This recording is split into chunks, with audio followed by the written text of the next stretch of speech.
This podcast is recorded on the traditional lands of the Boonwurrung and Bunurong people of the Kulin Nation. We pay our respects to their elders and acknowledge their connection to land. There's no justice without First Nations justice. Welcome to Second City, a place where everybody is welcome and where every week we'll be asking and trying to answer, if the first city falls, how do we want to build a new life together in the second city?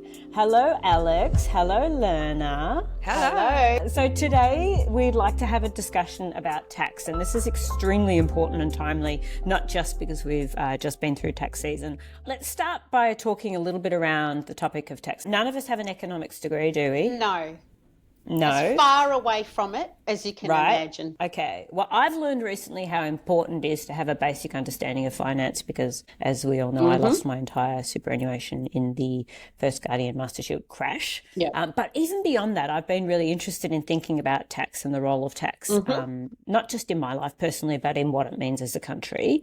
And we'll talk later about Norway, but I'm just going to put it up there on the pinboard.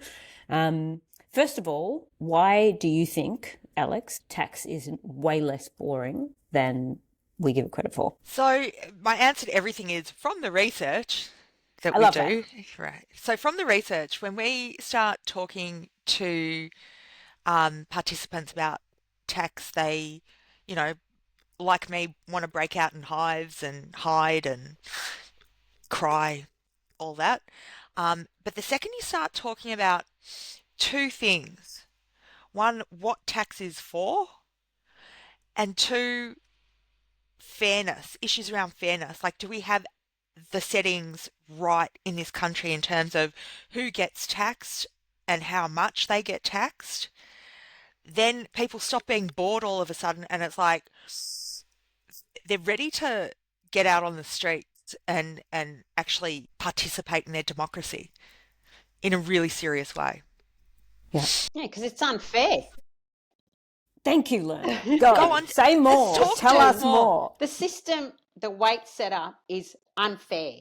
It's not right, and it does need to be changed. Like you said, why is someone like you, Sonia, having to pay back more? There are better, even, people like in the whole middle class. If you're giving or pretty much half of your earnings away to tax because you don't know how to reduce your tax. So you're working your ass off. So why are you handing over all this money when you've got all these private companies, the gas and fuel, all the oil companies, people, the super rich who've got their accountants doing all the shifty stuff. The everyday person, the load is on us, and that is not fair. The load is on students. That is not fair. Increasing GST is not fair. It's so easy to fix it. I don't know why they don't fix it. For me, I think it's really easy, the solution. One in three big corporations pay no tax. Yeah. The gas companies, despite really making like billions in profit, pay zero tax, and they get the gas for free. And why does it happen, Sonia, do you think? So when I was campaigning in the election, it's so funny that this was the one issue that transcended a heap of different political perspectives and demographics. It was universally everybody knows they're paying a lot of tax and that there's a group of people and corporations who aren't paying enough tax. And fossil fuel corporations, I think somehow this has now become public knowledge that our fossil fuel sector aren't paying enough tax in return to us.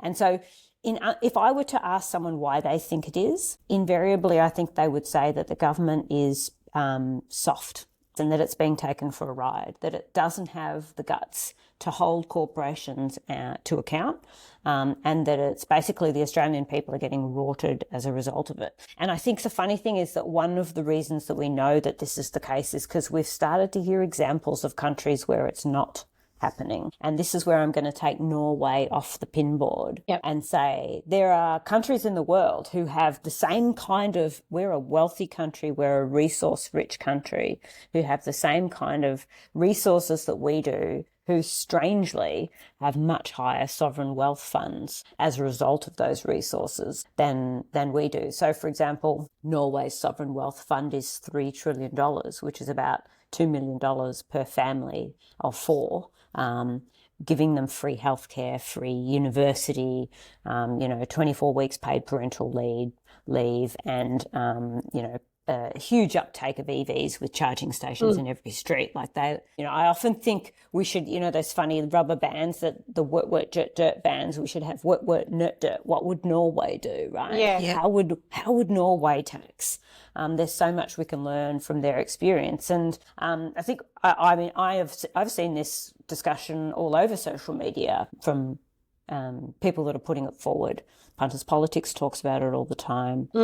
Gary's Economics talks about it all the time. I feel like it's in public parlance now that we're being shafted and that we should have a better system. I mean, the government has such a huge majority. Why are they shit scared to do anything?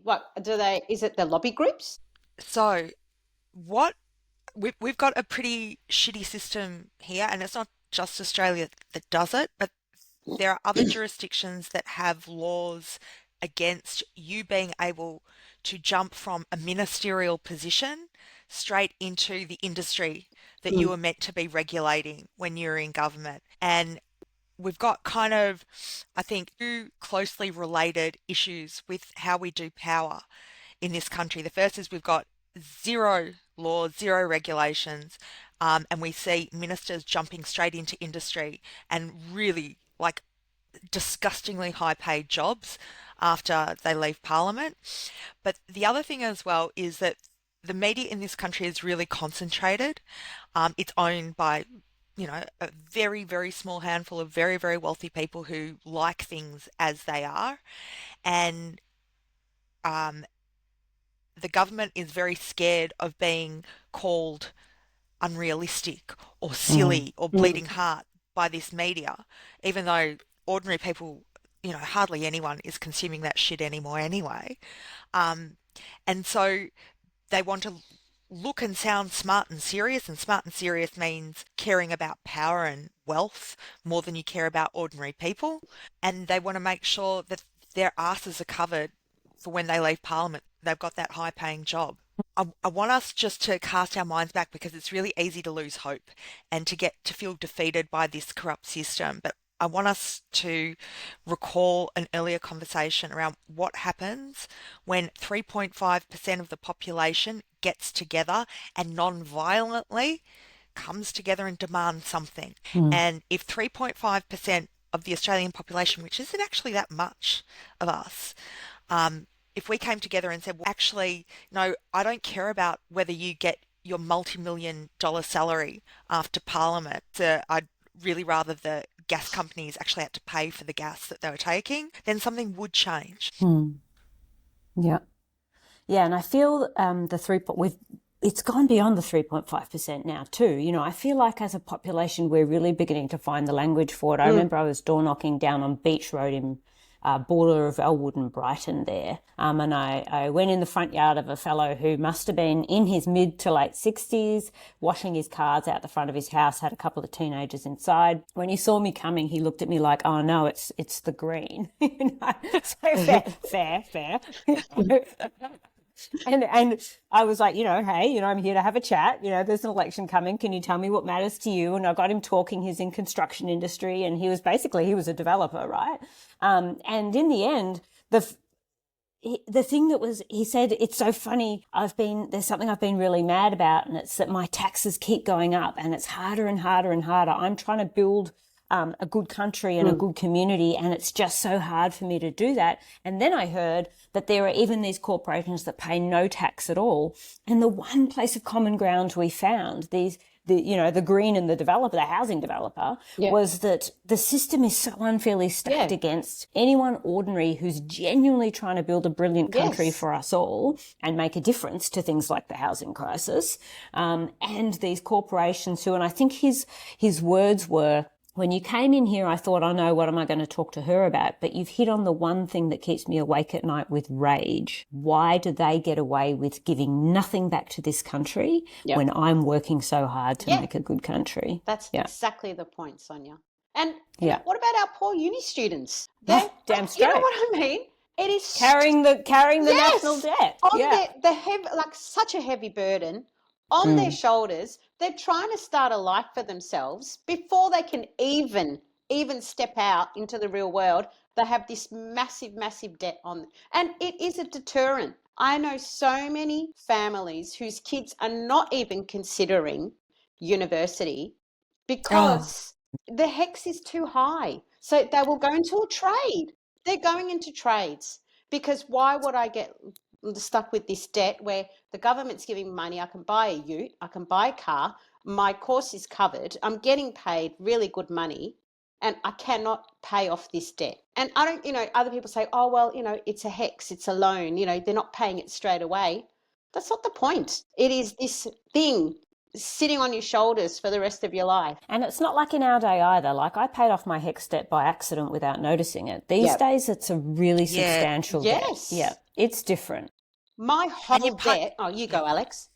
I was just going to say you're punished also for studying things that piss the coalition off, Yes. Yeah, like right? arts. Because they Like penalise critical things. thinking. Yeah. Well, yeah, they penalise the courses that produce people who didn't vote for the coalition. That's right. Seriously. Sorry, Lerner. What were you going to say? I was going to say my total HEX debt that I paid is less than even, a 1 year HEX amount that these current kids are paying. I think Yeah. mine was like 11,000, something like Yeah. that. You can't, that doesn't even, an arts degree, 1 year, for example, let's just say, it's like what, 16,000 or something a year? Yeah. But let's not let Labor off the hook either. No. Labor's been Yes. in government now for I one and a agree. bit terms, and Yep. they could have absolutely changed that coalition Straight policy, away, they could have done that. and they didn't. No, because it suits them. It suits them. And I just can't help feeling like we're giving young people what could arguably call the worst deal in human history. Yes. We're giving them a tax system that doesn't Yes. pay for the services they need. I That's have it. a son who keeps asking me to take him to the dentist, and I'm umming and ahhing about it because now he's 16. He's more expensive than he used to be.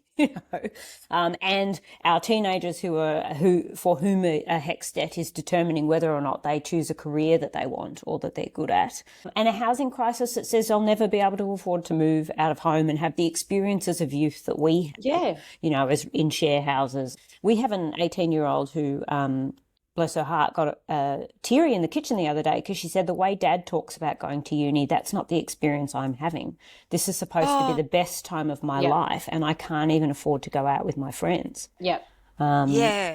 And I just felt gutted. That's for true. My her. son's saying the same. He said, it's not like how uni, Mum. Everyone's either working, so no one's staying on campus. Your lectures, if you have the option for having them online, so you do, because that way you can get another shift at work. Yes, that's exactly what's going on. So no one is coming to the, to the social aspect of uni because you're working. And if you can fit in your uni, you'll go to your tutorial or your seminar because that's more important than a lecture. But your work. And behind it all, there's this system, and to be specific, a tax system that's letting all of us down, right? And I think the thing that I find the most frustrating as a, middle-class person who rents, has no assets, now has no super, but who has worked my guts out in the charity sector, worked my absolute guts out for 25 years trying to make this country and our communities better. And what I hear from leaders in the government is, unfortunately, we're broke, there's a hole in the bottom of the boat, so you guys just have to keep rowing. And I feel like there's so many of us in the middle class there's a light bulb that's switching on that's saying, wait a minute, I'm rowing around in circles over here. And that got me really thinking about the difference between money and resource ownership and how money isn't making me richer. I've worked, as you have, hard my whole life. I earn a good wage compared with my parents, and I'm still falling further and further behind. But there's a group of people who have the resources, which includes the fossil fuel corporations who are extracting and stealing our resources, and also the class of asset-owning people who own the mega resources of wealth in this country, who own government debts, and multinational corporations, the duopolies like Coles and Woolies, and all the other groups that have all of the asset wealth and the resources, for whom those resources get richer and richer. So I read that billionaires make 5 or 6% on their wealth year on year, or $67,000 an hour just by existing, right? Their money is making staggering amounts of money while they just stand around and breathe. And then I read this figure, right? During the pandemic, workers lost $3.7 trillion in earnings. And incredibly, in that same time, billionaires gained $3.9 trillion in wealth, almost an exact transference of wealth from the working class to the billionaire asset resource owning class in that period of time. And what's interesting about that to me is the government gave away a whole lot of money at the time, and it kept small business owners like me afloat, right? But that money almost directly went into the pockets of people who already have the wealth and the resources, inflating their wealth exponentially, which is why all of a sudden people are starting to talk about a wealth tax wealth, not work. And as a worker, I'm for that. Yeah. And there's this really interesting academic called Peter Turin who does this multidisciplinary look at basically how societies collapse, apart from anything else. But there's another academic whose name is escaping me at the moment who absolutely studies how societies collapse, and both of them from like really different disciplinary backgrounds come to the same conclusion that it's inequality every single time. And human beings are not built to live with this level of inequality and this kind of what we're seeing now. And it's on the basis of policy settings that have existed really since the 70s now, accelerating in the 80s and after, that this Peter Turin guy calls the wealth pump. So where you have just wealth really flowing, ricocheting upwards, massively upwards, yeah, and the middle classes are getting, well, essentially destroyed and pushed into the precariat classes. And this is fundamentally a failure of tax and being able to tax wealth appropriately. Instead, we put all the burden on working people and tax their labour. Yeah. Well, we saw even this week when the list came out of how many properties all of our parliamentarians own. You know, Yeah. like ranging from 6, the average was like 4, Yeah. they're not going to change policy that is going to be detrimental to them, See, and that's not even the properties owned by their spouses and kids. Yes. Yeah. That was just In the their ones they're family willing trust to admit to. funds. That's right. And yeah, because Michelle Anandaraja had the most at She had 6. 6. And 6. yeah. 6 properties. Like, Yeah. it blows my mind. Like, that is so Yeah. unfair. It should not be allowed. Yes, have your one property that you can negative gear, that you can get your tax things from, benefits from, but there should be a limit. Okay, every mum and dad who has an investment property, I don't know, how many, but okay, let the limit be 1. That way the mum and dad investors can have their one property. You do not need 1 residential and 5 investment properties. Yeah. So my experience door knocking was that your average person agrees with that. Alex, would you say that is reflected as well? 1,000,000%. The only problem is a lot of people they've stopped paying attention to politics because it's depressing and they feel disempowered. That's And relatable. so, yeah, right. And so they might not, have that exact definition around it, but when you give them, you don't have to give them much of an explanatory framework around how stuff's set up, then there is almost no one who thinks we've got things set up in the right way. Like, if anyone's listening to this or watching this and feeling like, yeah, I agree with them, but like the rest of the country doesn't, I promise you, I can tell you with scientific certainty, the entire country is on the same page with this. We just have a small bunch of people who think they are not answerable to the rest of us. Yeah. And they presumably are the billionaire class. Not just the billionaire class, our parliamentarians think because we're in a particular communications environment where it's really hard to cut through with individual things. I see. That they It's can literally the MPs themselves. It's literally the MPs.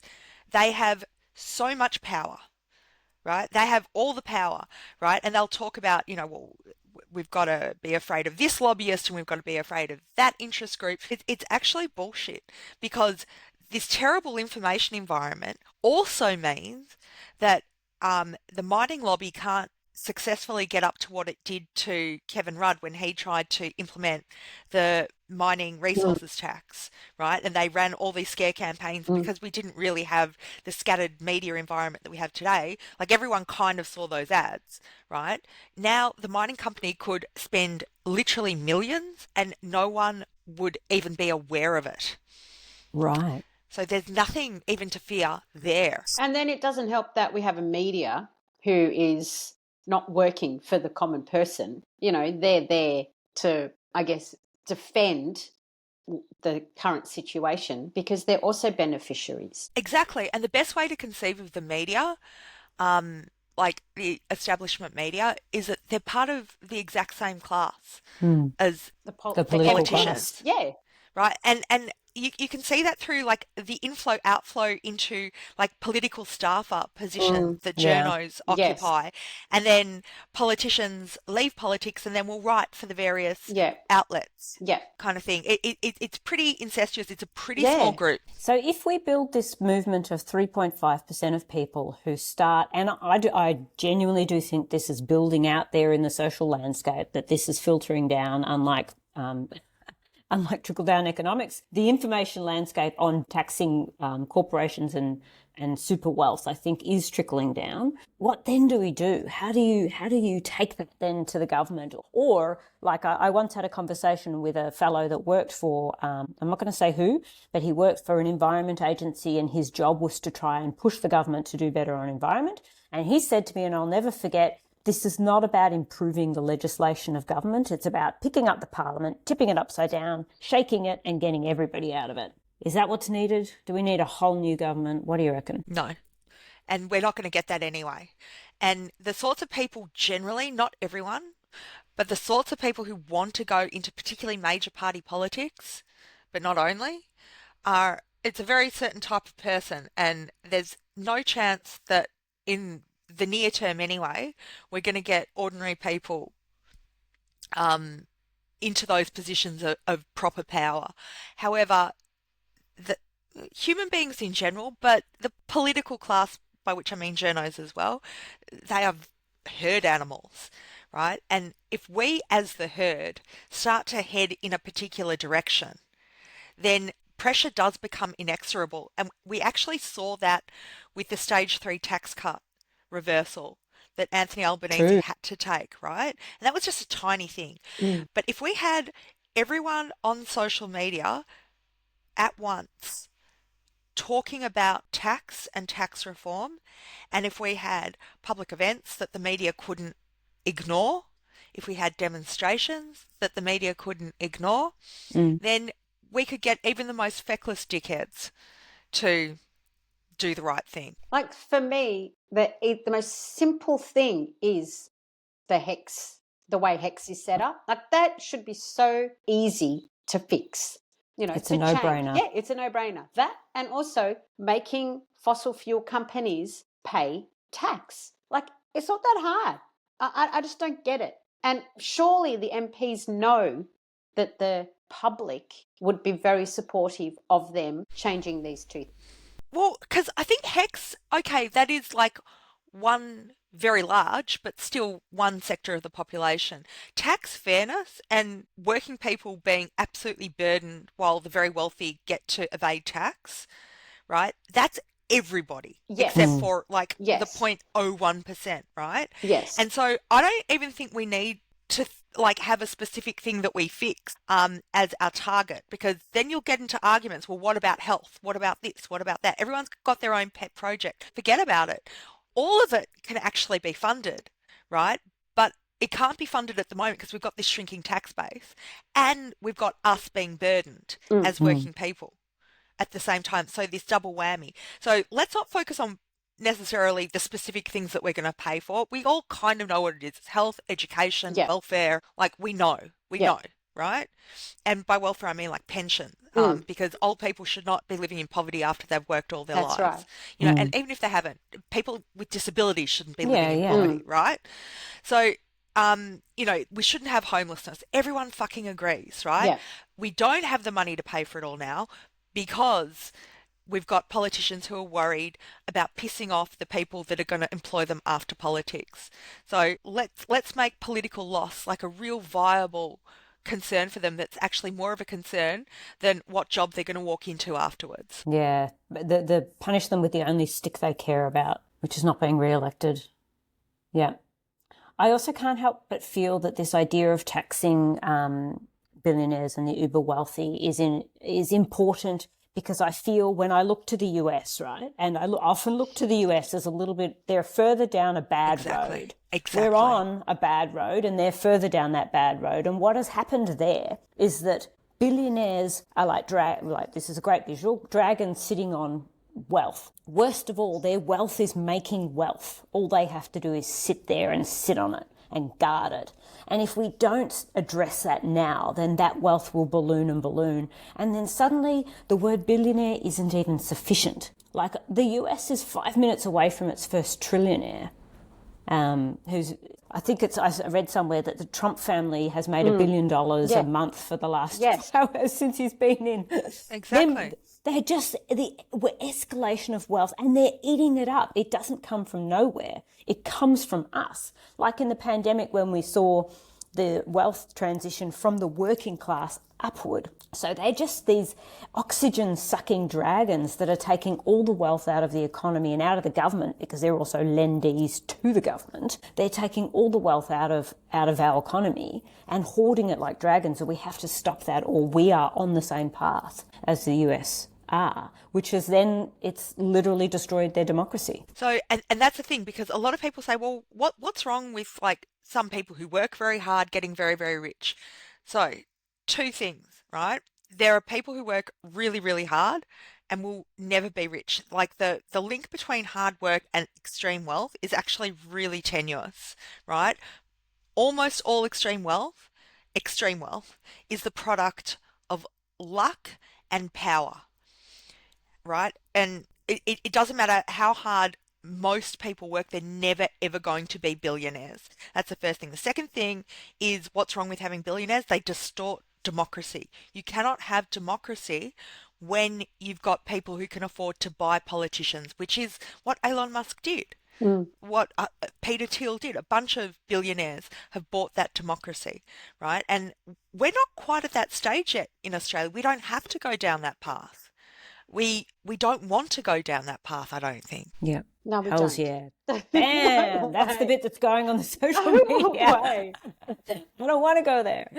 Oh, I love what you just said, Alex. Thank you so much. I also want you to tell us about Yanis Varoufakis. Or what, like how I'm gonna like marry him? Yeah. I mean, he has a Oh, wife, but and you I've got a also have husband. a husband. Yeah, so, I no. This is Lerner's business. Oh, Another this now. is Lerner. Lerner is the expert on another now. It's Yeah. I read it a But give while us ago. background on who Varoufakis is, right? Because it's important. You can do it, Alex, if you like. Okay. He was the finance minister. He was the finance minister, or a finance minister Fine. of the Greek government. Yep.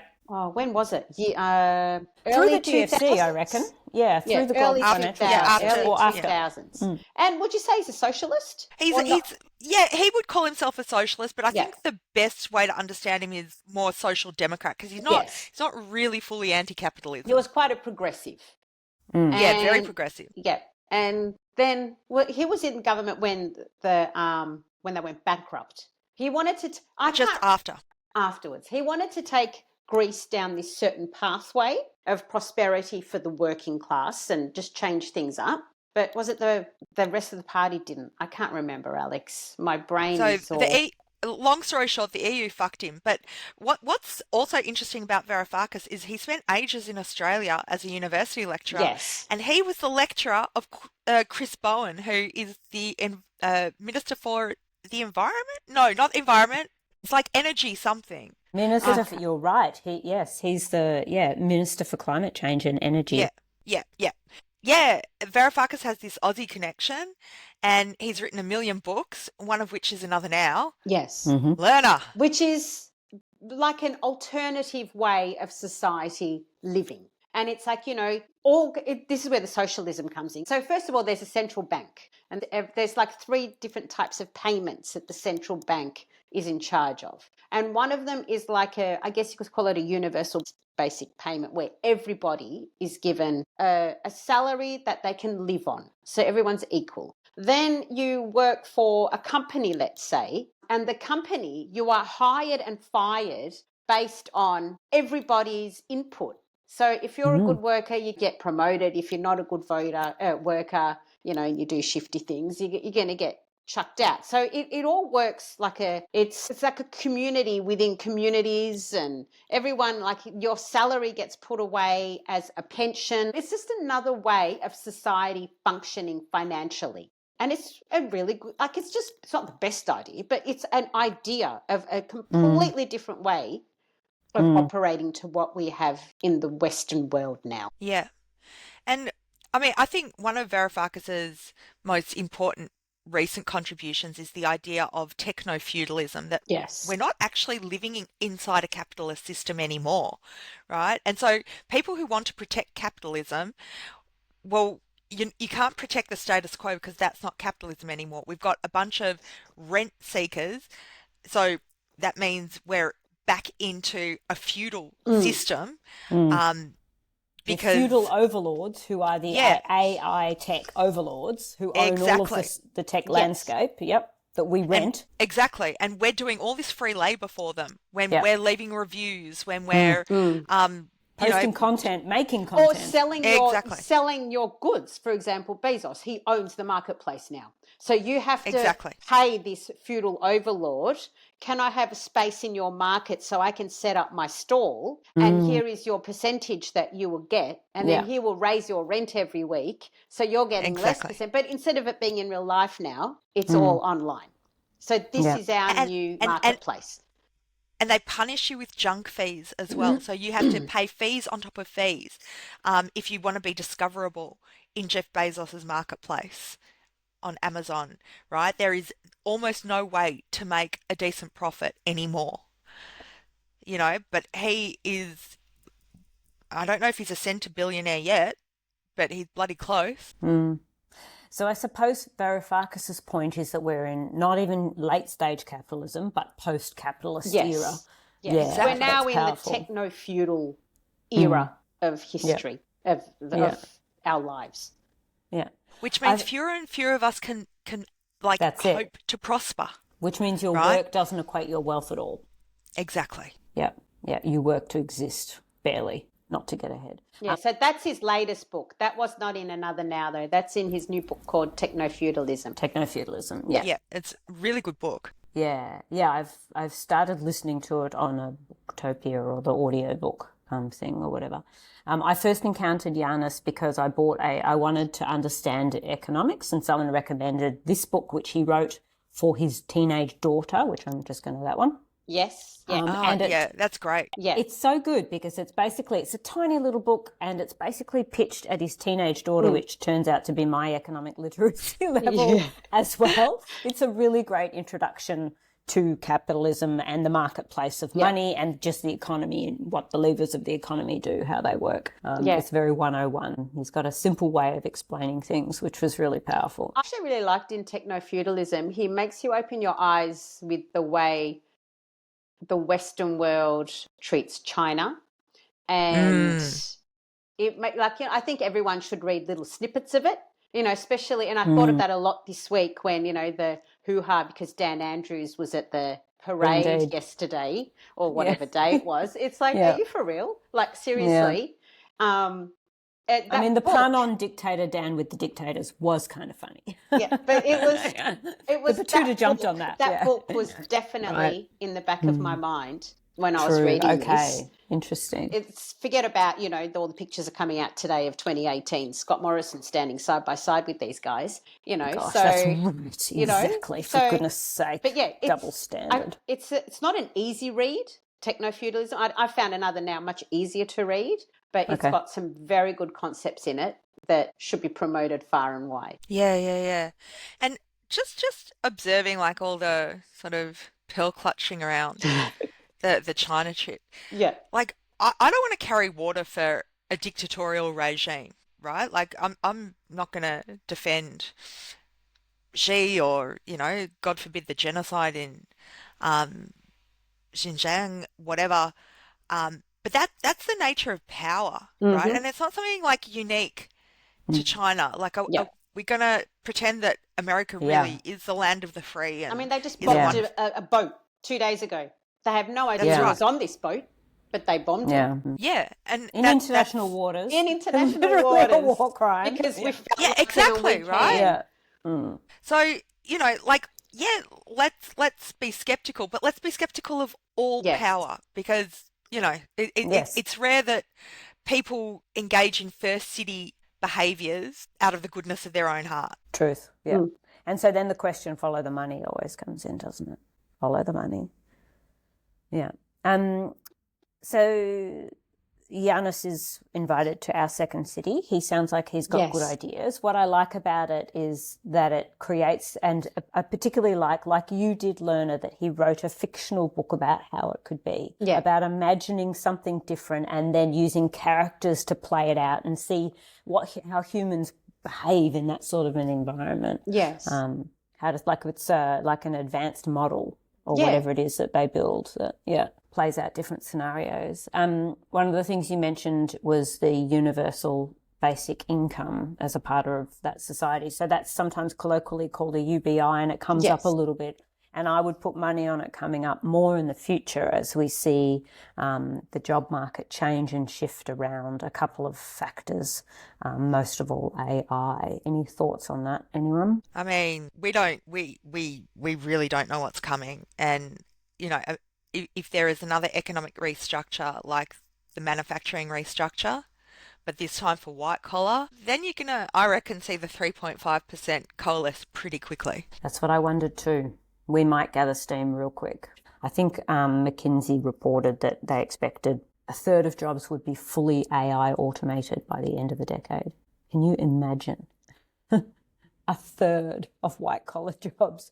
So yeah, maybe we do need to start talking about crazy futuristic things like a UBI to keep people alive. I think people would still work as well, right? Like, you know, people don't just work only for the money. That is People so who true. are happy in their work would still keep working even if they had enough to live on, because work gives a lot of people meaning.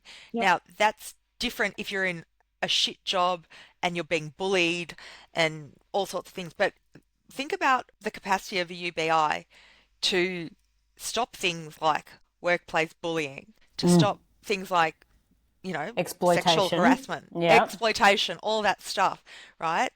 But you'd still want to get out of the house and do something productive. Like, Yeah. most people don't just want to sit and watch Netflix because Netflix is shit. Truly. And then that's really important because, a lot of people, when they do retire, they almost lose not their identity, but their purpose, Yes. of why am I on this planet? And work gives you, yes, a part of your identity, but also a purpose to contribute. Truly. You are important in our society. You are a part of our, puzzle, and you're valued. And when you step away from that, for a lot of people, it's a big loss. They go into depression. Yeah, exactly. And loneliness, and they're lost, floundering. Well, what do I do now? Who am I? What is the meaning of my life? I think I read, this is very macabre, forgive me, that in the year after men retire, the rate of death spikes just because of whatever, just in the year. My dad died the year he retired. So Oh, it's close to home for me, but sweetheart. I have read that is the case, that change of life suddenly is just like a bam to the body as well. Yeah. And so people might like take a year off or something, but they'd go back because, like, I know when every so often there's like a quiet period at work, I get I get real antsy. Yeah, truly, I'm much better busy. Absolutely. Yeah. Idle hands, something, something. The devil's work, that one. All right, that's much worse than I thought it was going to end, but yes. Yeah. I guess the way I want to summarize it is that these are conversations we need to have for our second city because the future's coming for us, whether we're ready or not, right? That's, perfectly put.